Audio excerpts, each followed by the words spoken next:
मनकापुर नामक गांव में एक बड़े ही विद्वान ज्ञानी ब्राह्मण रहते थे, जो लोगों के माथे को देखकर ही उस व्यक्ति का पूरा भविष्य बता देते थे। परंतु उनका जीवन संतान सुख से विरक्त था। एक दिन ब्राह्मण के घर पर कुछ लोग अपना भविष्य जानने आए थे। यजमान ब्राह्मण से, ब्राह्मण देवता, मैंने अपने जीवन में वो सब कुछ पा लिया जो मुझे चाहिए था, बस कमी है तो एक चीज की। ब्राह्मण ध्यान से उस व्यक्ति के माथे की ओर देखते हैं।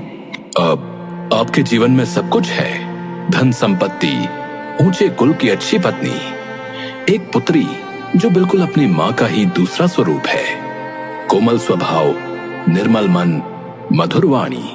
सत्य कहा ब्राह्मण देवता, आपने तो बिना कुछ पूछे ही मेरे जीवन के बारे में सब कुछ बता दिया। ब्राह्मण देवता, कमी है तो सिर्फ एक पुत्र की। आपके जीवन में पुत्र सुख नहीं है। आप इस सुख से पूरी जिंदगी वंचित रहेंगे। हाँ, परंतु आपकी पुत्री का विवाह जिससे होगा वो आपका और आपकी पत्नी का ध्यान सदा एक पुत्र की भांति ही रखेगा। मैं आपकी बात समझ गया ब्राह्मण देवता। मुझे अपनी इस इच्छा को अधूरा ही रखना होगा कि मैं एक पुत्र का पिता बनूंगा। यजमान, पुत्र और पुत्री दोनों ही ईश्वर की देन है, तो आपको तो ईश्वर का धन्यवाद करना चाहिए कि उसने आपको संतान सुख दिया है। अन्यथा दुनिया में बहुत से लोग ऐसे हैं जो एक संतान की इच्छा रखते हैं, वो चाहे पुत्र हो या पुत्री। तभी वहां उपस्थित एक दूसरे यजमान ने कहा, ब्राह्मण देवता बिल्कुल सही कह रहे हैं। आप दूर क्यों जाते हैं? इन्हें ही देख लीजिए, सबका भविष्य बताते हैं, सबके संकट दूर करते हैं, परंतु आज तक खुद संतान सुख से वंचित हैं। क्या ये सत्य है ब्राह्मण देवता? हाँ, ये सत्य है। तो आप अपने संतान सुख के लिए कोई उपाय क्यों नहीं करते? आप तो स्वयं इतने ज्ञानी हैं। मेरे भाग्य में संतान सुख है, परंतु अभी उसका समय नहीं आया है। इस तरह कुछ साल और निकल जाते हैं। एक दिन ब्राह्मण की पत्नी एक सुंदर पुत्र को जन्म देती है। दोनों पति पत्नी बहुत ही प्रसन्न थे। उन्होंने विधि विधान करने के बाद पुत्र का नामकरण किया और उसका नाम उज्ज्वल रखा। ब्राह्मण अपनी पत्नी से, भाग्यवान, देर से ही सही, परंतु ईश्वर ने हमें संतान सुख दिया। आप सत्य कह रहे हैं। मैंने तो संतान सुख की आशा ही छोड़ दी थी, परंतु आप ही थे जिसका दृढ़ विश्वास था। मैं सबके भाग्य बताता हूँ, तो तुम्हें क्या लगता है कि मैंने अपना भाग्य नहीं देखा होगा? देखा था, इसलिए मुझे पूरा विश्वास था कि देर से ही सही, लेकिन हमें एक पुत्र रत्न की प्राप्ति अवश्य होगी। समय के साथ उज्ज्वल बड़ा होने लगा। ब्राह्मण देवता उसे हर तरह की शिक्षा देते। आप अभी से उज्ज्वल को सारे वेद पुराण बताते हैं। वो एक छोटा सा बालक है, उसे अभी क्या समझ आएगा जी? बाल्यकाल में बालक का मस्तिष्क सबसे ज्यादा तेजी से काम करता है। यदि उसे इस काल में अच्छी चीजें सिखाई जाएं, तो वो उसे सारे जीवन याद रहती हैं। वो अपने आसपास जो कुछ भी देखता है, सुनता है, उससे ही अपना भविष्य निर्माण करता है। और मैं चाहता हूँ कि उज्ज्वल मुझसे भी बड़ा विद्वान और ज्ञानी बने। अच्छा, तो ये बात है। आप उज्ज्वल को खुद से भी ज्यादा बड़ा ज्ञानी और विद्वान बनाना चाहते हैं। ठीक है, फिर तो मैं पिता और पुत्र के बीच कुछ भी नहीं बोल सकती। आपको जैसा उचित लगे आप करें। रोज बहुत सारे लोग ब्राह्मण देवता के पास अपना भविष्य जानने आते थे। कुछ अपनी समस्याओं का समाधान लेने आते। उज्ज्वल बड़े ध्यान से रोज नए चेहरों को देखता। एक दिन उसके पिता लोगों का भविष्य बता रहे थे और उज्ज्वल वहीं बैठा खेल रहा था। उत्सुकतावश पिता के पास जाता है। पिताजी, आप इन सब लोगों को क्या बता रहे हैं? पुत्र, मैं इन लोगों का भाग्य देखकर इन्हें इनका भविष्य बता रहा हूँ कि कल उनके जीवन में क्या घटित होने वाला है। पिताजी, मुझे भी मेरा भविष्य जानना है। पुत्र, अभी तुम सिर्फ 6 वर्ष के हो और इतनी कम आयु में तुम्हें तुम्हारा भविष्य जानने की आवश्यकता नहीं है। तुम और बड़े हो जाओ, फिर मैं अवश्य तुम्हें तुम्हारा भविष्य बताऊंगा कि तुम जीवन में क्या प्राप्त करोगे और कब, परंतु उचित समय आने पर। उज्जवल पिता से नाराज होकर वहां से चला गया, परंतु वो आए दिन लोगों को इस तरह पिता से अपना भविष्य जानते देख उत्सुक रहता। कुछ समय बाद एक दिन उज्जवल अपनी माता से बोला, माँ, आज मैं भोजन नहीं करूँगा। ऐसा क्यों पुत्र? क्या तुम्हारी तबीयत ठीक नहीं है? मैं तुम्हें वैद्य जी के पास ले चलती हूँ। नहीं, मुझे कुछ भी नहीं हुआ है, बस आज मुझे भोजन नहीं करना। माँ बड़ी देर तक उज्जवल को मनाती रही, परंतु उज्जवल ने तो जिद ठान रखी थी कि उसे आज भोजन नहीं करना। थक हार कर उज्जवल की माँ ब्राह्मण देवता के पास जाती है। आज आपके पुत्र ने एक अनोखी जिद कर रखी है। बच्चे अक्सर नई नई तरह की जिद किया करते हैं। ये तो बताओ, आज हमारे पुत्र ने क्या जिद की है? उसे क्या चाहिए? उसे भोजन नहीं करना और कुछ कारण भी नहीं बता रहा, बस जिद करके बैठा है कि मुझे आज भोजन नहीं करना। अच्छा ठीक है, मैं चलता हूँ और अपने पुत्र को मनाकर उसे भोजन कराता हूँ। क्या बात है पुत्र, तुम्हें भोजन क्यों नहीं करना? क्या तुम्हें कुछ विशेष पकवान खाने की इच्छा हो रही है? नहीं, मुझे कुछ भी खाने की इच्छा नहीं हो रही। तो क्या तुम्हें खेलने के लिए कोई नया खिलौना चाहिए? नहीं, मुझे कुछ भी नहीं चाहिए। फिर तुम्हें भोजन क्यों नहीं करना है? क्योंकि मुझे सबकी तरह अपना भविष्य जानना है, जो आप मुझे नहीं बता रहे। परंतु उसके लिए तुम अभी बहुत छोटे हो। कुछ वर्षों बाद मैं तुम्हें तुम्हारा भविष्य अवश्य बताऊंगा। ठीक है, तो जब आप मुझे मेरा भविष्य बताएंगे तब मैं भोजन करूंगा। आपने भी न जाने इसे क्या समझा दिया है। मैंने क्या समझा दिया है भाग्यवान? मैंने तो बस यही कहा कि भविष्य जानने के लिए तुम अभी छोटे हो। आप उसे उसका भविष्य क्यों नहीं बता देते?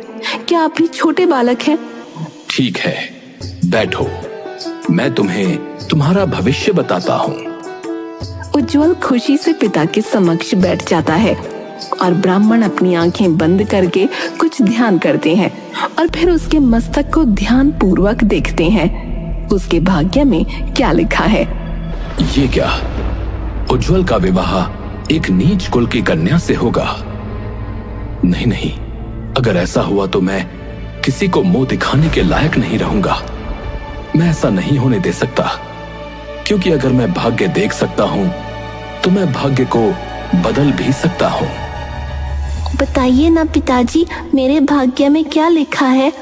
पुत्र, तुम्हारे भाग्य में लिखा है कि तुम एक बहुत विद्वान व्यक्ति बनोगे और तुम्हारा विवाह एक बड़ी ही सुंदर कन्या से होगा।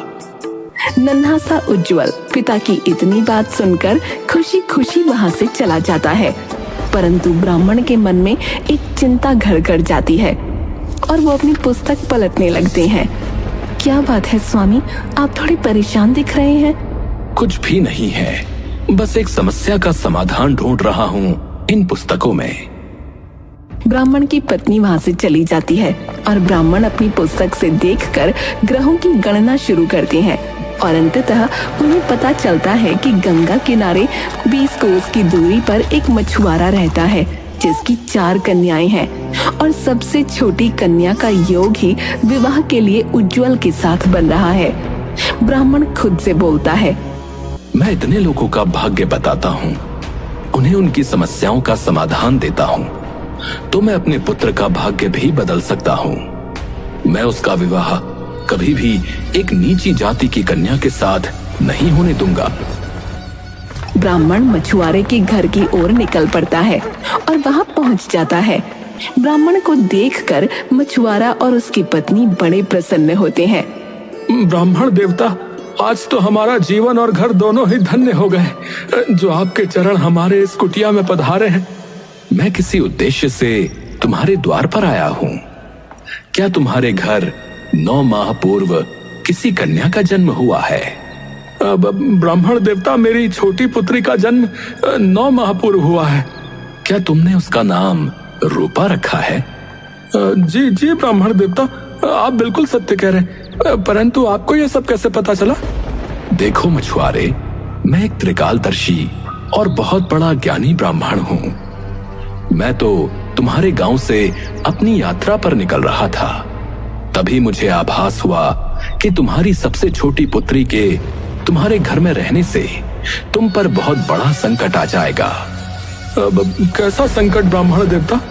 जब तक ये पुत्री तुम्हारे घर के अंदर है तब तक तुम्हें पुत्र रत्न की प्राप्ति नहीं हो सकती, और यदि तुम अपने आंगन में पुत्र को देखना चाहते हो तो तुम्हें उस पुत्री को घर से और अपने जीवन दोनों से दूर करना होगा। ब्राह्मण देवता, अभी तो ये बहुत छोटी है, सिर्फ 9 माह की है, हम इसे कहाँ छोड़ देंगे? मैं तुम्हारी इसमें मदद कर सकता हूँ। मेरी कोई पुत्री नहीं है, तुम इसे मुझे दे दो। मैं इसका पालन पोषण करूंगा और एक अच्छे से घर में इसकी शादी कर दूंगा। मछुआरा और उसकी पत्नी दोनों आपस में सलाह करके ब्राह्मण देवता को कन्या सौंप देते हैं। वहां से निकलकर ब्राह्मण देवता अपने मन में चिंतन करने लगते हैं। यदि मैं इस बच्ची को मार देता हूँ तो मुझे एक मासूम की हत्या का दोष लगेगा। इससे छुटकारा पाने के लिए मुझे कोई और रास्ता ढूंढना होगा। तभी उसकी नजर एक बुढ़िया की कुटिया पर पड़ती है, जो अपने घर के बाहर बैठी टोकरियां बना रही होती है।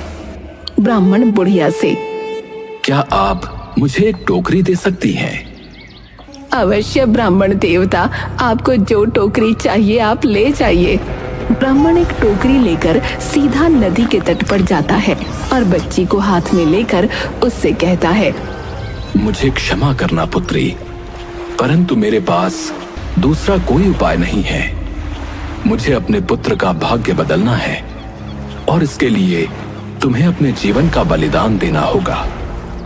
मैं तुम्हें इस टोकरी में डालकर गंगा मैया को समर्पित करता हूँ। मुझे क्षमा करना।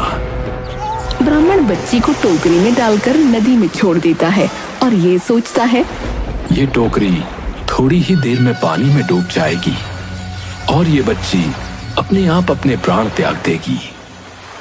परंतु नियति को कुछ और ही मंजूर था। टोकरी पानी के प्रवाह के साथ बहते हुए दूसरे किनारे पहुंच जाती है, जहां पर एक ब्राह्मण स्नान करने आया था। टोकरी देखकर, अरे ये टोकरी किसकी है? ब्राह्मण टोकरी को खोलकर देखता है। हे प्रभु, ये छोटा सा शिशु, इसे किसने टोकरी में डालकर गंगा मैया में छोड़ दिया है? कोई है आसपास? अरे कोई है जो मेरी आवाज सुन रहा है? ये शिशु किसका है? वहां आसपास कोई नहीं था। फिर वो ब्राह्मण उस टोकरी को लेकर अपने घर जाते हैं और अपनी पत्नी से कहते हैं, देखो, आज गंगा मैया ने हमारी वर्षों की मनोकामना पूरी कर दी।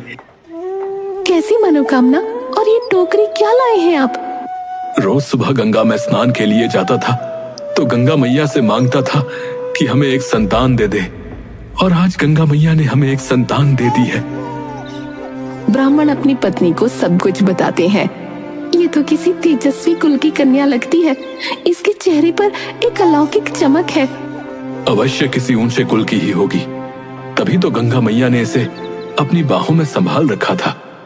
नहीं तो इतनी तेज धार में पैर जमाना मुश्किल होता है। और ये बच्ची इस छोटी सी टोकरी में तैरती हुई न जाने कहां से कहां पहुंच गई।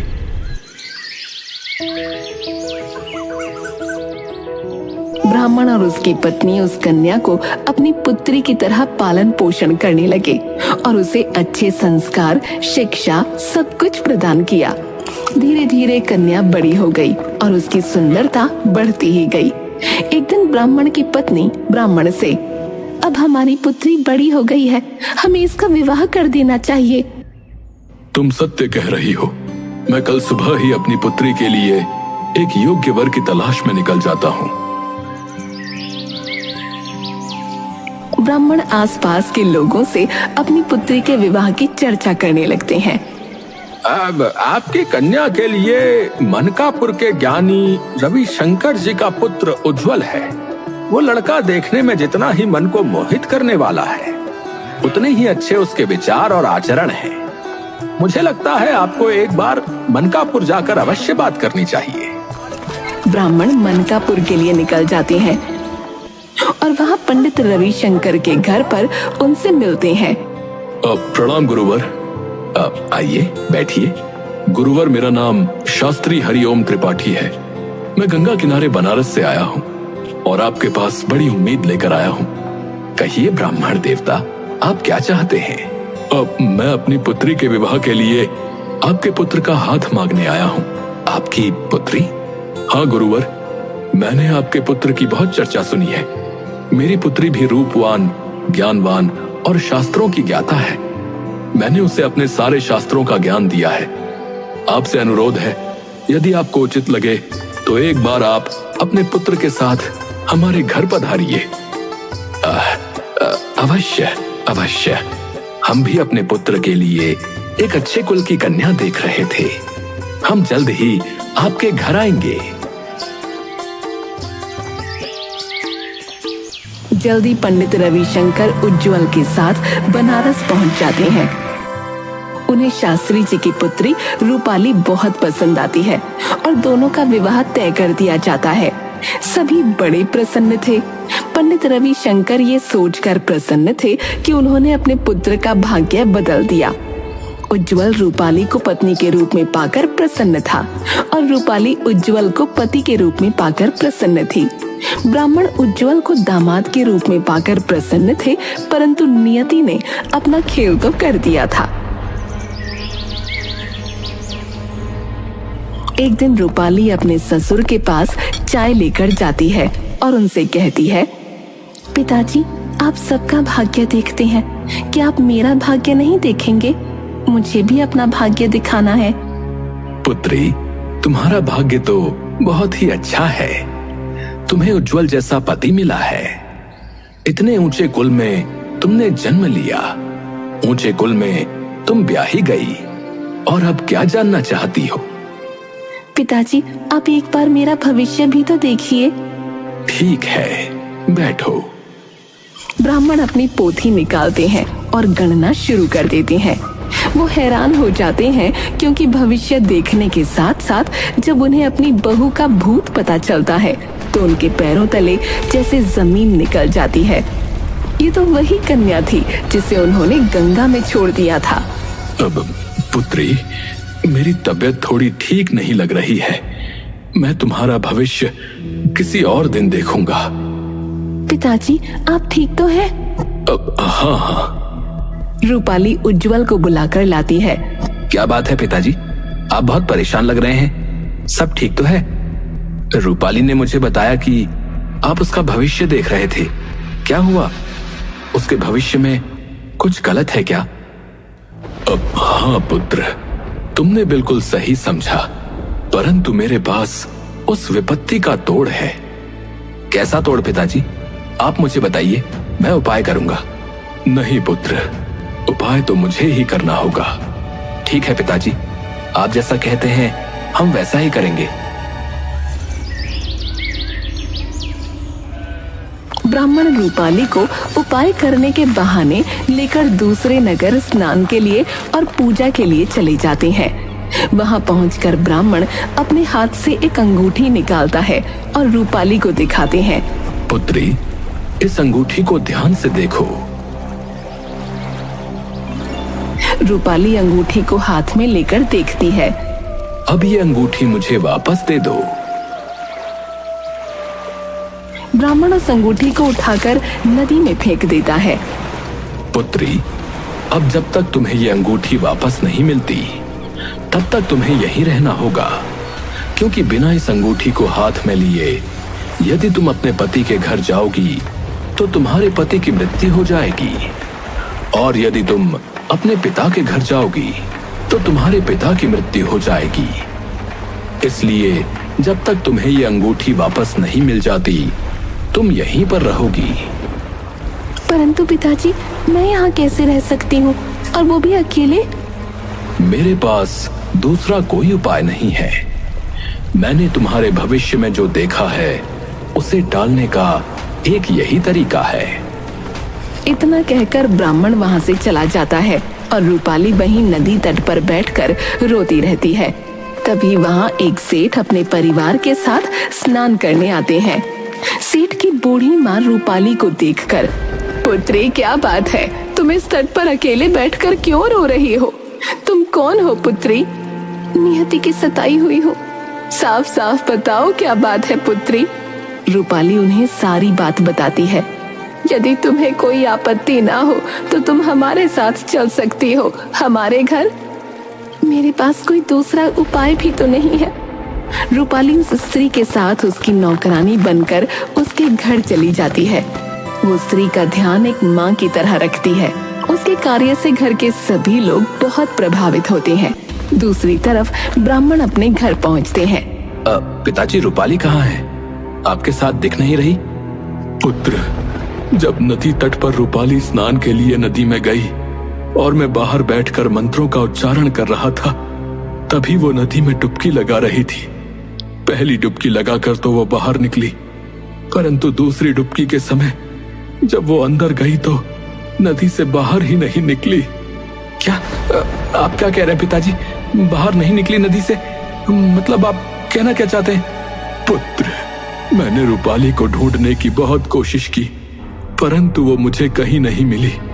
मुझे लगता है शायद नदी के किसी बड़े जीव ने उसे अपना आहार बना लिया, क्योंकि मैं पूरे 2 दिनों तक तट पर बैठा रहा, परंतु मुझे ना ही रूपाली मिली और ना ही उसकी कोई निशानी।